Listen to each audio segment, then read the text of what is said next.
and welcome to another edition of Keene No Spin. We're back for another one. I'm Randy Filiault. I'm Chris Coates. And we're back again. We are. And a lot's going on in the city. A lot of good things are going on all over so we wanted to get at. I wanted to start right off the bat and just say I'm really excited about seeing more and more. I know this is national, but it's more and more Democrats lining up to run for president. Okay. I know we've talked about that.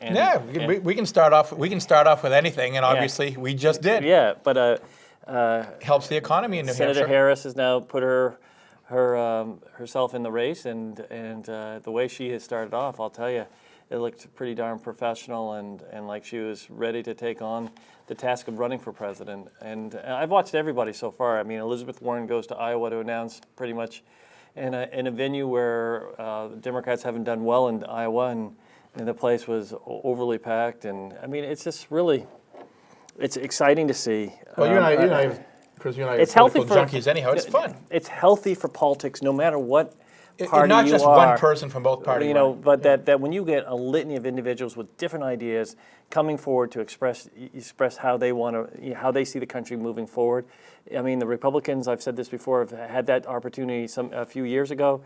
I'm hoping for a much better dialogue than what happened a few years ago, and not a lot of the anger and the name calling. And I know that always is going to happen on some level, but really talk about issues and how you're going to address issues that are affecting the common man or woman in the country. We've lost that ability to do so, in my mind. Well, it's good that so many Democrats are coming out, because you're right. It's better than having the anointed ones. There's always one or two that are supposedly the anointed ones. And I was reading the other day that you and I were the only two Democrats not to come out and run for president yet. But we're busy. Yet. We might. We'll get a couple of them here on this show. Mark my words. With that said, I was listening today that, as far as who's going to run on the Republican side against Trump, because everybody's like, oh my God, do I want to take that beating by running against him? But I guess John Kasich's going to. Is that a definite, or is that he's moving closer to it? It's not definite because he hasn't said it yet. But there's some funders that are looking for an alternative in the Republican Party. I did read about that. I think Kasich was planning on, for a long time, planning on doing this, and so I have no doubt that at least get one person. Yeah. And I'll tell you, Kasich could upset him. Yeah. Kasich, as far as Republicans go, he's a moderate. You and I have both met him a few times. Nice guy. Don't agree with him on everything, but compared to what we get now, my God. Right. No, I agree. So, and he can get out there and hold Trump accountable too. Don't just let it be a cakewalk without anybody calling him out on his 2 years of lies. My God. Yeah. And Kasich will. Kasich's not gonna soft pedal it. He'll go right at him. So that'll be fun. Yeah. I'm hoping he announces pretty quick, and then he'll come roll. Kasich spent, literally months in New Hampshire. He knows his way around New Hampshire. So right. Hopefully. I hope that the Democratic Party as a whole, and it's a pretty massive tent. You hear about Republicans saying they have a massive tent. We really do have them. We welcome any and all. The problem sometimes with us is that we can't get out of our own way sometimes once everything's said and done if it doesn't go your way. And I've been on the receiving end of not having a candidate that I wanted to go through to the general election. I understand the anger behind that. I think on the Democratic side, we have to really allow the candidates to have this spirited conversation about where America heads, and then you need to line up, and you need to come out and vote. And that there's this concern about the former CEO of Starbucks getting in the race and running and running as an independent and pulling votes away. It is what it is. I mean, we're talking a year and a half here. There's a lot that can happen in that time. Oh God, and there's a lot that's going to happen. And maybe there's certain issues that he would like to get put out there as agenda items that can be as he moves through the process. Maybe he becomes a real factor. I don't know. It's another person in the conversation. But when everything's said and done, it's what are the bigger goals? And I just think that the Republicans last time were able to really stick together, close to 100%, and the Never Trump Republicans held their nose. You Yeah, know, they and did. then there were some Democrats that are on that are fiscally conservative that came over. That there was enough in certain key states, 3 key states, 47,000 votes about, that were able to, push the election in a different direction. Yep. And so what I'm saying is, Little help allow from the Putin, conversation, be part of the conversation. Little hammer and We sickle get- help. Yeah, yeah. But do whatever you can to make sure you are involved as much as you want to be in the election. Silence is not an option. Right, and We get found out that there out. and get out there and vote, and also voice. We are very fortunate. I say this all the time. We're very fortunate to be living in New Hampshire and having these people coming to your back door literally Daily. and really ask them the tough questions. If you're in a diner and somebody walks in, they'll take the time to answer your question. That they know they have to earn the votes. Yep.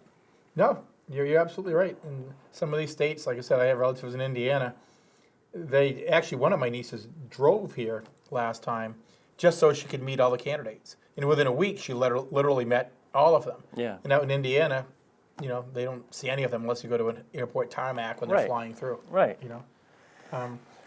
So yeah, so that's the national front. And Senator Shaheen has now said that she's running for re-election. Yep. So on the Democratic year, side, right? next year, Next year. 2020, on the Democratic side, they should have a strong ticket all the way down through. In the region here, I would believe, I wouldn't know why she wouldn't, but Congresswoman Custer should run again.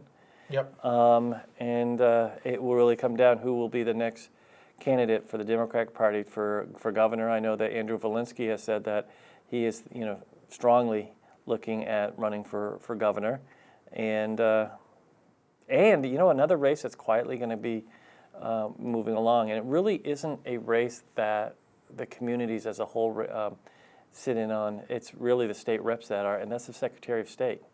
Because if this is Secretary of State Gardner's last term, then you're going to have others stepping up. His deputy will probably step up, and there'll be others that it'll be a really interesting time across the board if you're into politics. And I'm a sports guy. I played sports through high school, watched and coached my daughters, and that competitive thing. You don't ever, and what I have found is it is fun to watch, as it is with the Super Bowl and the Pats this Sunday.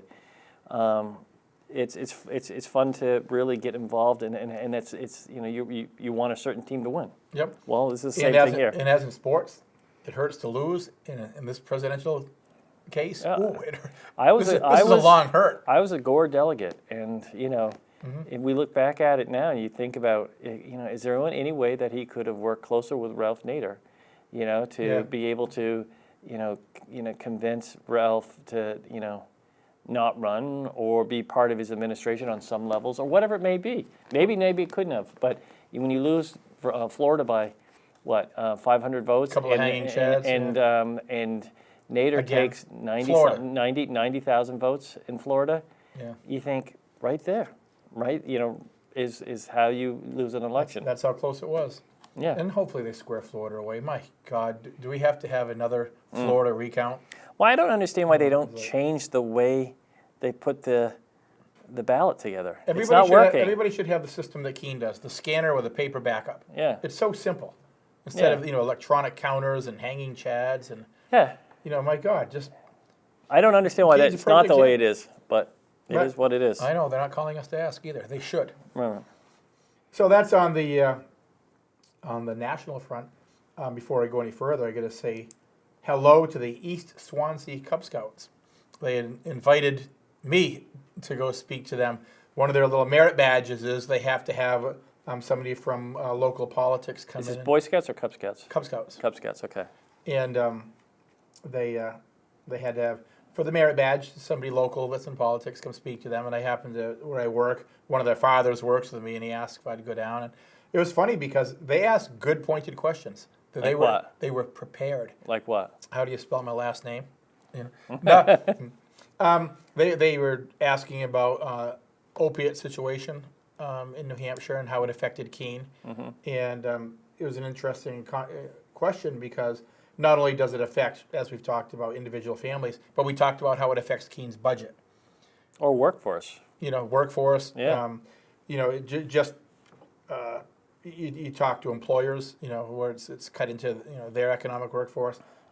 Fire department, where they going to have more overtime now. Police department getting called out more. Yeah. So just that question right there, brought up some interesting conversations. Well, So you did a good job. and if there's any, and I don't mean this, I'm not even going to say it this way, but if there's anything that that's come out that has shown that Keene is who Keene is, and the Cheshire County as a whole, it's how we've pulled together on this issue. Yeah. And started to try to address, without a lot of funding coming in, On a state that doesn't give any funding. how we have come together and sort of piecemealed it together and because of that, people are having better chance. Is there still work to be done? Yes, indeed. Oh, yeah.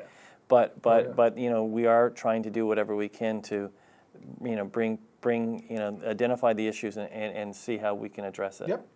So once again, they hit right on topics. While we're at it, Chris, I got to say hi to former Keene police captain Hal Brown, who years ago moved down to Delaware to be the chief medical examiner. Yep. And yes, Chris, he has watched Keene No Spin on YouTube. Well, we're out there. Well, if you are watching, I'm sorry. What? Why are you watching Keene No Spin? Yeah. That's what. I guess if your heart's still here and really you is. want to be able to hear what's going on in the city, I guess that's why you do. He's one of those guys that he moved because of the job opportunity, but yeah, he still has a little piece of land up in Marlow, up on the river up there. Yeah. So he still comes back. He was in and does some Keene for fishing. years and years. Oh right? yeah, he was actually he lived 2 doors down from me for years up on the east side. So what is he? What is he doing? Where is he now?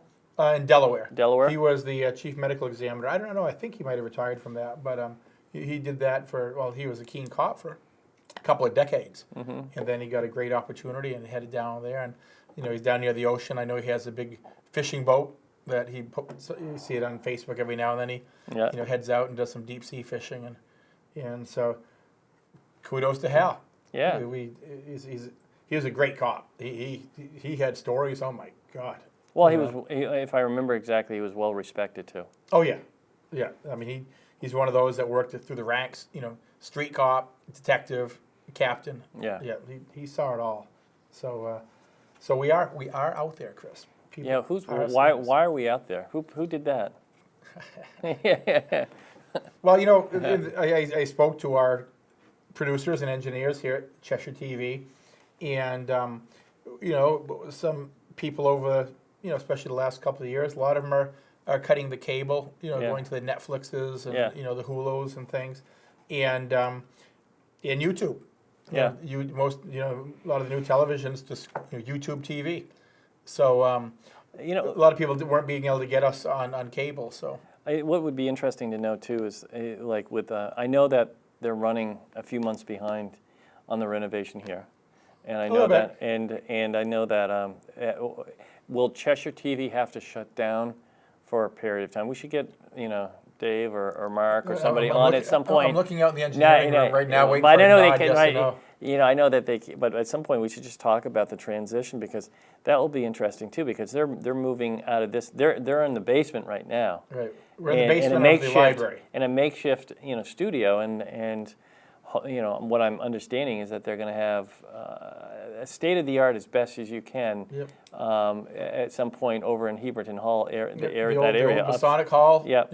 Upstairs where that's where with an elevator.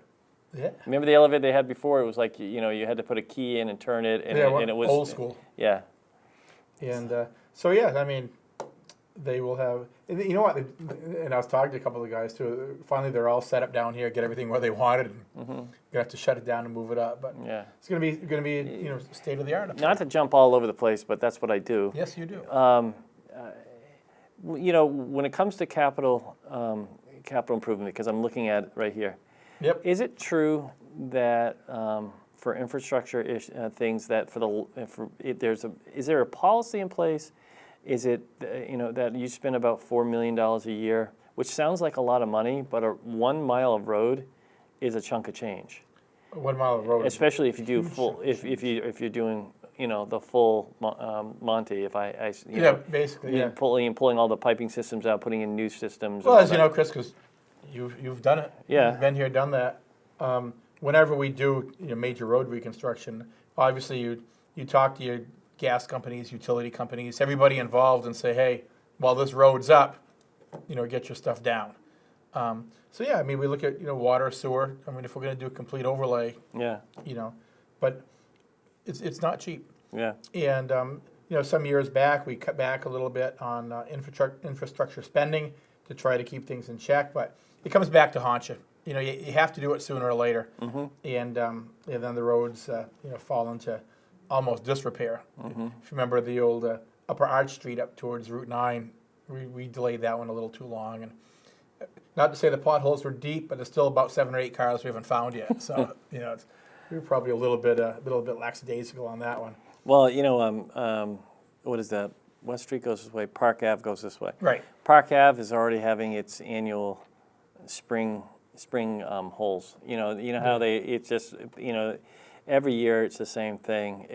There's years where they've torn up all the pavement and repaved it, and it will last for about 2 years, and then all of a sudden the holes start appearing again. Yep. So you're going Park to be Ave's getting going to close. get some major Is it? major construction this year. Yeah, it was on the capital improvements anyhow. I believe it was going to be next year. It was going to be done, but it got moved up because it's in rough shape. So you probably see that done later this year. When is Pizza Hut Pizza Hut? is coming online? That's the new for the Super Bowl. That's what they're calling themselves, Pizza Hut. Pizza Hut? Sooner or later. And if you want to, I've stopped over at City Hall, check with planning, and see if there's any updates. And there's not. They're just waiting for them to go in. same thing too. Same thing with Burger King. They're waiting for the Weather. Arctic vortex to get by. Yeah, I think that's pretty much it. In spring, Yeah. And we've talked about construction projects before. The TD Bank project, the former TD Bank, is coming along pretty quick. So, and I was just looking at Chris now. Speaking about that, I was in the library today. The Business Journal Winter Edition did a good job in here. If you stop in the library, pick it up and read it. It talks about some of the things you and I have been talking about projects that are coming along. It talks about the middle school renovation, who they're saying, yep, it's coming along fine. Oh, the middle school, the apartments, or the building itself? The building itself in the middle school. They say they're still planning on moving ahead. And well, they've done a lot of they've spent a lot of money. They spent a ton of money in there. And so at some point, I would guess that they're going to actually do something with it. Yeah, something. I mean, they're originally going to do it even says right here, they're going to call it The Spot, where there's going to be some entertainment, restaurants, and things. Good luck. I hope they do well. I think downtown, and especially with the TD Bank becoming a brew pub now, having been in that business, I think it's safe to say it's pretty saturated now. My thing, I mean, if I was, and I don't disagree with you. I also think they have an audience that if they could put a gym in, which I had heard they were going to do that, if of some level right there, so people could walk across from the apartments over in the gym. If they had a food service that was a pickup as much as it was a restaurant thing, and then if they had, shops. If they had little shops, and I know that a 5-star is across the street, but would a little market that people could get something? I don't know. If I was them, but. And of course, the question is also, there's a lot of apartments there. How fast will they fill? 142, right? Or something like that? Yeah, 140, 150 apartments. It's a lot of apartments to fill. Yeah, it's massive. There's a yoga place behind it that they've really done a lot of work to do over that building. It's like you don't even notice it. It's just crazy. But I love it. I love the growth back there. Moco Arts. I went to the barber's the other day and sat in the barber chair right there that looks out at Moco. Yep. What is that? Elm City Barbery or something like that. And it just thought to myself, this is great. Across the street, Hannah Grimes is down, and Green. What is it? Green Energy. Yep. That area. Now we're looking at Marlborough Street too. Keene's hopping again. There's no doubt. The restaurant that was Tilly's is going to reopen here soon. In March. That's going to be basically a farm to table type Right. a restaurant with some entertainment. It's and, going to be really cool because I can see it's like Machina Arts, the Hive Yep. was that's going to not be utilized over there, and they're going to utilize the restaurant, and it just sort of all fell in place for them. I mean, they were also looking at one point to get a food truck, which they did do, and they were going to move forward. And they're going to get rid of the food truck because now they have this restaurant, and so they can have the farm to table approach. And the chef is outstanding, and I want to say Jordan Scott, but and I just can't remember if it and I just think it's you have the food on one side, and then you have the bar still on the other side, but you can have entertainment in there. Yeah, they're gonna split it. And I think just doing that kind of effort, I think they'll hold their own, and I think over time. It's not the easiest building either because of the separation. But if they're going to do it this way, It is it makes more sense. tougher on the parking too. It's people around here are spoiled. They want to be able to pull right up in front of the place and go in. But Right. But I think they'll do well. They certainly. We talked about it before. It's virtually a turnkey operation. The previous owners put a lot of money into it, but Yeah. it's a tough business. Well, isn't it like in the 80s that fail every year? Like 80 to restaurants? 90% Yeah. of bars and restaurants fail in 1 year. Yeah. Independents. Independent ones, Yeah, yeah. because National, they can feed off each other when one's not doing as well. corporates. I mean, they can open up one, lose money for years, and just ride it out. Yeah. In independent, that's it. Yeah. All your bread is in that basket, and if it doesn't make it, there's no bailouts. Right. There are no government bailouts for small independent restaurants and bars. No, You either make it or you don't. only car people. Yeah. Well, corporate. Yeah. Big corporate. Once again, maybe if you're a multi-billion-dollar car company. Speaking of food trucks, I spoke before the committee. Oh, you wrote a letter. Yeah, I wrote a letter, and then it got addressed before the committee the other night that I'm asking that we do away with the restricted hours for food trucks. Food trucks are becoming much more popular. Yeah. And in one of the complaints that they had with Keene was the hours were kind of archaic. And if you wanted to expand the hours, you had to come back before the city council. And, some of the councilors said, well, that's pretty simple. And I argued against that because people do not like coming before the city council to have to, it's not begging, but nobody wants to come before us to say, please give me more hours. And why should they? My opinion was... Well, how do they get zoned? Like, how can a food truck just show up someplace and open up for business, or do they have to...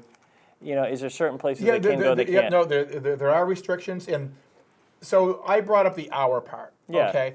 And basically what it did, it put everything on the table about where you can go, Which is never good, because then people overthink it. Because all you were talking about is you've already got areas where people can go. You just want to see more hours added to the time that they can stay in those zones. This is actually going to be a good thing. The Well, city we'll see. It will be. And then the city manager is right on board with us. We met with one of the food truck operators right after the meeting who had complained that we're archaic, and I know we're archaic. Yeah. That's why I wrote the letter. Are you going to have a study done for about $30,000? Yes, 10 years, Yeah. a decade from now. No, and also the city manager has gotten together with city staff, and they've already put together a little food truck get together in April up in the rec center. So we're already being progressive on that. We want food trucks to come to Keene. Yeah. A lot of community, and one of the things that the city manager is doing with staff is they are looking at other communities to see how they handle it. Yeah. Because for Why Keene, reinvent the wheel if it's right there in front of you? Exactly. Yeah. The old KISS formula: keep it simple, stupid. And, Yeah. and that's what I want to do. And there was no reason, in my opinion, for restricted hours. If there's a noise complaint, we deal with it. Yeah. And everybody, they come back annually for a license. And, I kind of compared it to we have outdoor cafes. People get an outdoor cafe license. And, unless you cause a problem, it's just automatically renewed by staff. They don't have to come before city council anymore. Same thing. The more government can stay out of it, Right. us, the elected officials, the more we can stay out of it, the better. Have them come in, get their permit, and away they go. But, hey, if somebody can make money at 3 a.m. selling slices of pizza off a truck, good for them. Well, I still say there has to be some level. 3 in the morning. I think it's ridiculous. Yeah, but then again, but I think. but then again, if they're not going to make money at 3 in the morning, then where are you going to go to make money at 3 in the morning? Yeah, but somebody's always going to take advantage of those things. I think you have to be clear. But if they take advantage and they the make bar, noise, what time the bars close? By law, you have to stop serving at 1 a.m., but they don't have to close. They can be open 24 hours. Okay. But you can't serve alcohol in New Hampshire between 1 a.m. and 6 a.m., only 5 hours. But you can serve food that whole time. All right, but that doesn't happen in Keene. No, I mean, you've got a couple of... People want to get home. They usually push everybody out at 1, Yeah. and they start restocking and cleaning up. And Yeah. I mean, you had for a while when you had your we had some food tavern, till 2. I should say. We had some food till 2 a.m. You had a restaurant in the backside, and an hour after the bars closed. Right. And I bet you if you look at Durham or something like that, I bet you that's similar to what they have there. Realistically, the food trucks, you're not going to be out there if you're not making money. Who's going to sit out there at 3 in the morning? My point was, a lot of them will be out there at 5 in the morning because now you're heading back out there and doing breakfast. Yeah. You're selling coffee and doing breakfast sandwiches. So, you probably wrap up at, 2:30. Yeah. And literally you'll have maybe 3 hours off to go back and, Right. regroup and maybe have your other employee come out and do breakfast. Right. But if there was a market at 3 a.m. somewhere, I don't know where it would be in Keene because the sidewalks are pretty much rolled up between 1:30 and 5:30. Right. But if they wanted to sit out there, fine, as long as they're not making any noise. But I think realistically, that's not going to happen. Yeah. But if somebody found a market at 3 a.m. to sell pizza slices off a truck, good for them. I know when I was in the Navy on the base, that little food truck, pizza truck, he went all night long because down there you also had shifts that were going all night long. Yeah. So, I mean, maybe they go out to the places that are going, 24 hours, what it used to But be. they don't want to. They want to sleep. Unless there's some money to be made, they want to sleep, like everybody else. Some people that are working third shift might want a couple slices of pizza off the No, truck. but I'm saying that the trucks themselves. These guys want to work to a certain time, and if there's not money to be had, then they're going to go to bed. But that's my whole point that I made to the council. Let them make that choice. Yeah. We don't have to make the choice for them. Let them make the choice. So what you're saying is that the city manager will come back with staff recommendations Yep. on how to move forward. I think we just said 2 cycles, so it'll basically be a month where they're going to look at other communities. Yeah. And in the city manager's credit, she told that particular food truck owner and kind of put it out there that if they have issues, call her. Because our rules and regulations were a little bit archaic. Yeah. So just to prevent any problems, they said just give her a call and because right now, we were getting in the way instead of helping out. Yeah. So, new city manager, she's very open to listening to businesses and getting more business in here. Good. And so that's all good. So we're moving forward on the food trucks, in talking about downtown, and while we're kind of rolling on things here. Can I take a step back for a second and go up Washington Street? Let's go up Washington Street. There was conversation at one point, Senior Citizen Center moving up to The rec Washington Rec Center. There was conversation about expansion on the Rec Center too. Where does that stand right now? Is it like put on hold for the time being, and they're looking at? Yeah, that it was actually on my committee, or I shouldn't say my committee, the committee that I sit on, that they presented it, and it was just too expensive. It was just like $9 million or something. yeah, not quite that much, but it was just Yeah. it just was not going to happen. Yeah. Whether we do an expansion, coming up, for the rec center, that remains to be seen. It's. I guess it's the old wants versus needs Yeah. issue, and I don't think there's a lot of excitement among city council to spend an extra $3 or $4 million right now. But the senior center part going to the rec center, I welcome that. But as far as an expansion, I don't see that in the cards anytime soon. Yeah. But we'll see. It could pop back up again. But it was just too cost prohibitive. It just was not going to happen. But we'll see. The senior center, they have their own place. It's costing them a lot of money to run. It's an old building, and we do have youth programs up to the rec center. Why not have senior programs at the rec center? And you have senior program up there too. We do. So it'd be just. Yeah, just be. Well, you'd be growing it. Yeah. Exactly. But I don't think the money's going to be there for expansion on that. I think you should put pickleball courts up there. Okay. Yeah, I do. Okay, all right. Right by I my haven't- house, so I can walk over and play pickleball. Yeah. Or at least one I right haven't, around I in haven't front played of my house. pickleball yet. It looks fun though, It's easy. because yeah, that's why I like it. That's why I Yeah. like. So you don't have to run But too far. you're doing something. Yep. You're making your heart, go a little bit harder than it normally would. Okay, I can do that. Yeah.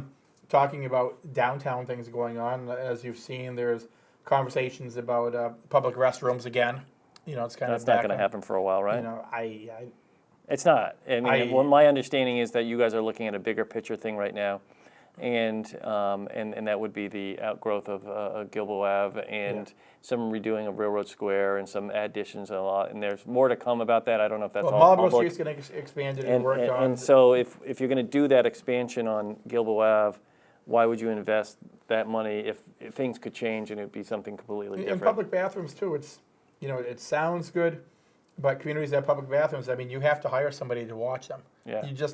It's just the way it is in today's day and age. You just can't have a public bathroom and not have, Right. have an attendant because they get trashed. Right, but if you're going to invest that kind of money into making something, I mean, I think the Lou thing's out of the question. I think if you're going to look at something, you're looking more at like where Odelay was at one point and Port Authority was, and doing It's something possible. there if you're going to. But now with the expansion that you're talking about, which until people say that it's an obvious conversation, I'm not going to talk about it. But there's real conversation, which is really exciting from what I've heard. There's a lot on the table, for the downtown area. Yeah. And of course, the skate park, they're raising money on their own. Good for them because they're doing a good job. Are they? Where the old, Where do they stand? I don't know how much Because money I they have. haven't heard where they stood. I And don't it's know like their 300 exact amount. 300 they needed, and I didn't know if they were at 100 We'll yet. see. The problem with all that is, as you know, the first time it came around, by the time the money is raised, the kids that raised the money for it have headed off to college and Well, gone. but my thing is, why is it not seen as a park by the city? It partially is. I mean, but what's the difference between putting monies into Robin Hood or Wheelock Park? Why is the city not ponying Well, up? even the monies that go into Wheelock for the ball fields and things, the teams have to pay Certain amount. a certain amount to play. So I guess the question would be, would you charge them to use the skate park? But what if would taxpayers build it, and then would you charge them to use it? Or would you, I think it's also if they get to 100,000, or if they got to 150,000 and they needed 300,000, would the city then chip in because they're not That would paying? be- They're not paying the 300. They're now cut it in half. That'd be a conversation. Yeah. Like anything else, if they bring that up, Yeah. the city will discuss it. But Yeah. but like you mentioned, downtown the skate park, there's talk about more than that. Skate park and maybe a welcome center. We're not sure. The bathrooms, and you're aware there's other people talking about development there. So Yeah, it's really exciting what There's, they're talking about. that's I why wish we- I could tell you, but until it's Until it public knowledge, happens. I don't really want to talk about it. Yeah, and how many fault starts have there been on Gilboa Ave over the Right. years? I think this one's legit. It Yeah. sounds like it is. Yeah, and Sounds the like they've economy's- lined up a lot of money to it. That's outside of the citizens on some levels. Yep. So Did good. they call you for some money? Did they? no, Yeah, probably don't want to call them. no, we don't have anything. Yeah, no, that's kind of like Yeah. So with that said, that's coming along too. Speaking about downtown, kind of shifting gears a little bit, Chris. There was an article in Sunday Sentinel. John McGauley, Yeah. writer for the Sentinel, Also has a show on Fridays. has a show on Fridays on the WKBK. KBK. One thing his show on KBK and his articles in the Sentinel have in common is he is constantly trashing the city council, and whether right or wrong, he's entitled to his opinion.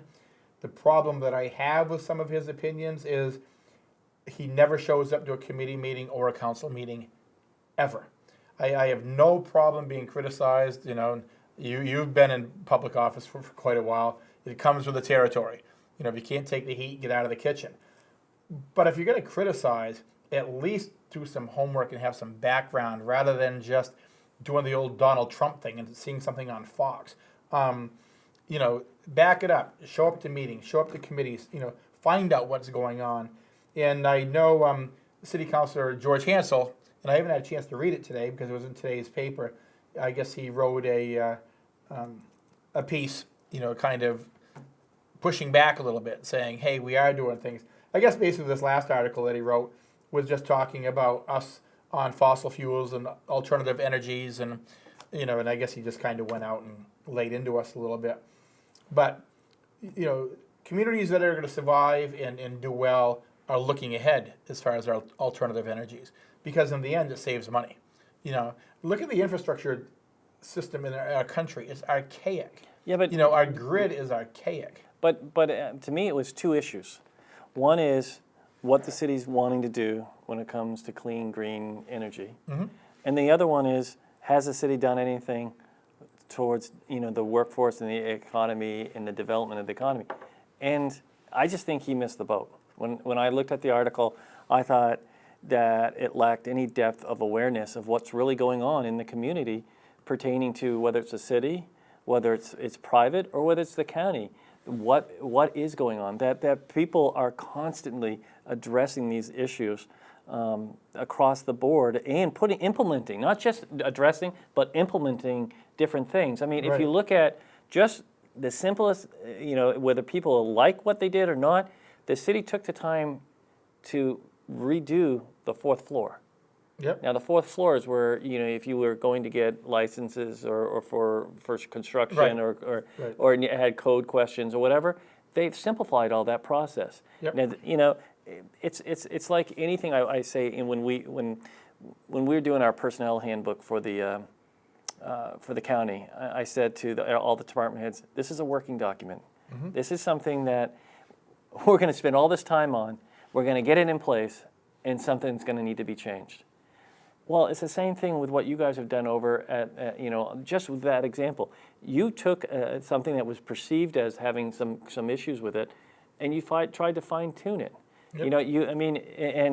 You actually identified an individual to work on these issues. There's a litany of things. Elizabeth has been incredibly aggressive, as has the council. Mitch Greenwald leads the panel, the economic panel committee that you have. Yep. And has pushed hard on really developing an economic vision for the city. And Jack Dugan's right back on board again. There, but not even Jack. There's the Phil Suter's there. There's a litany of people. I've presented at that. Yep.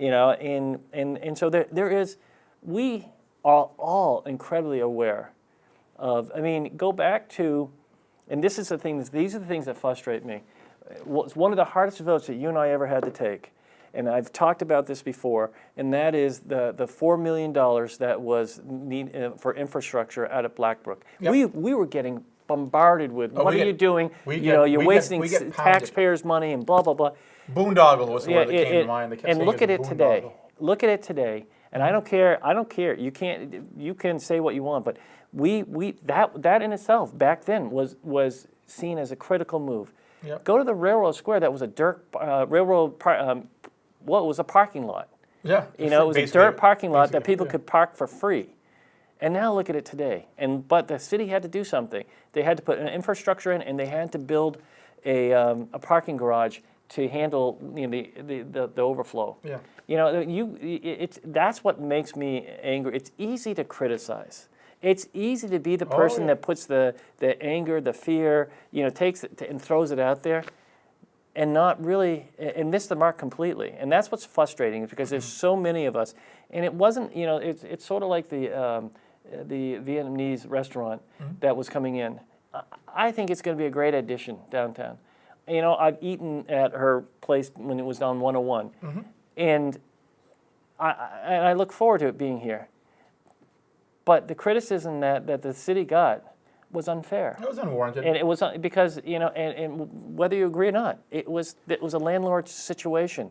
The city worked through it. It moved on. But in the meantime, it got way blown out of proportion. Somebody made some money off it, whether it's through podcasts or whether it was through T-shirt sales. Somebody made some money off it. And it put a bad light on us, and it didn't need to be.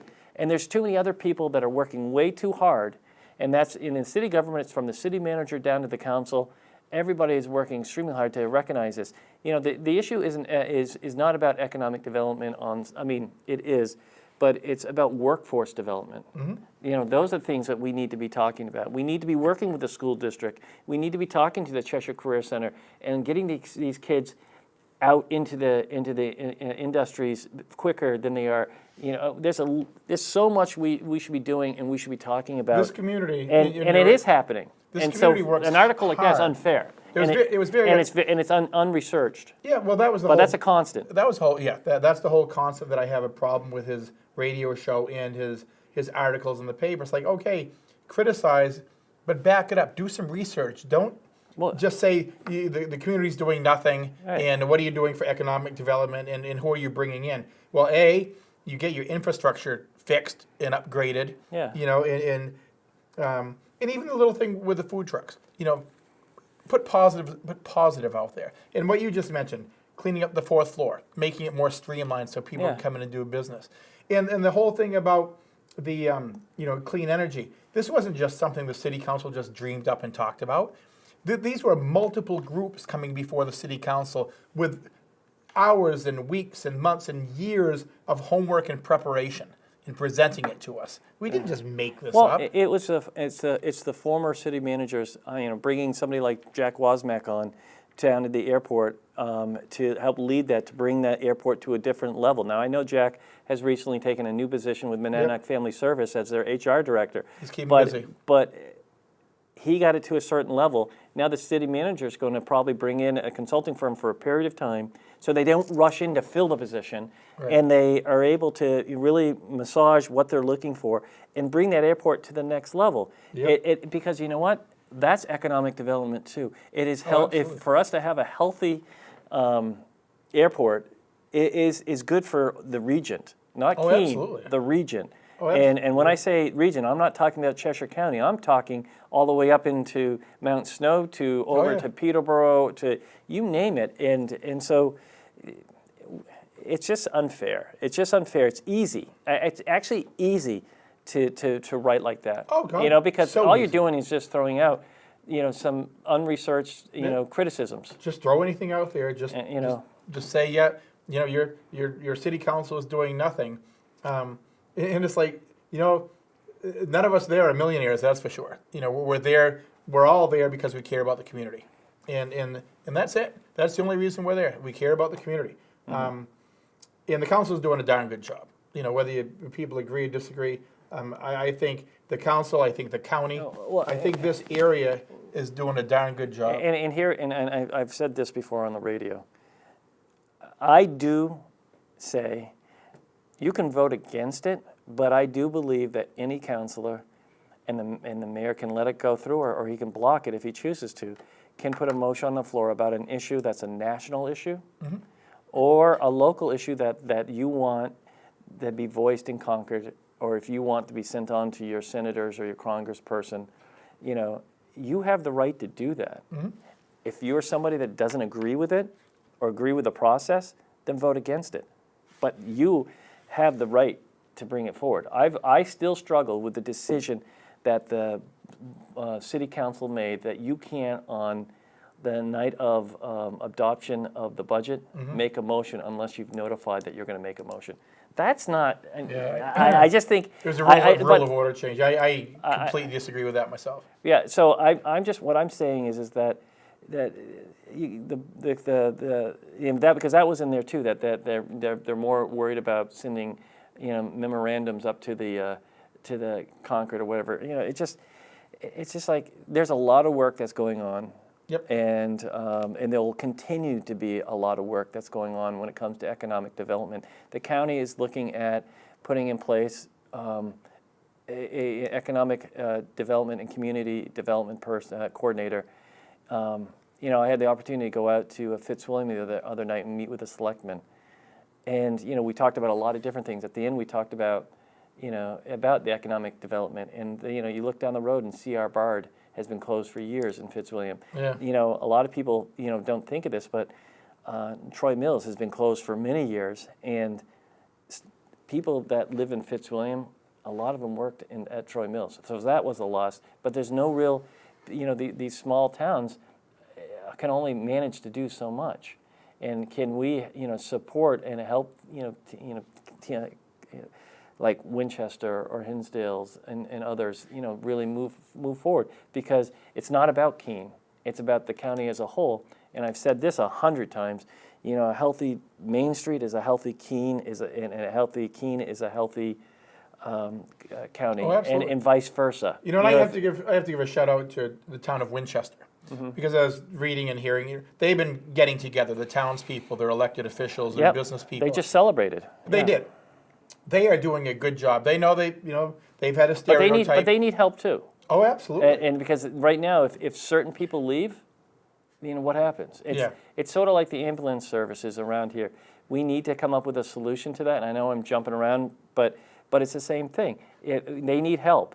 And in the ambulance service, if you look at Walpole, if one company moves out of town, then does that put the ambulance service up in Walpole in crisis? Because a majority of the people on the ambulance service are employed by this company.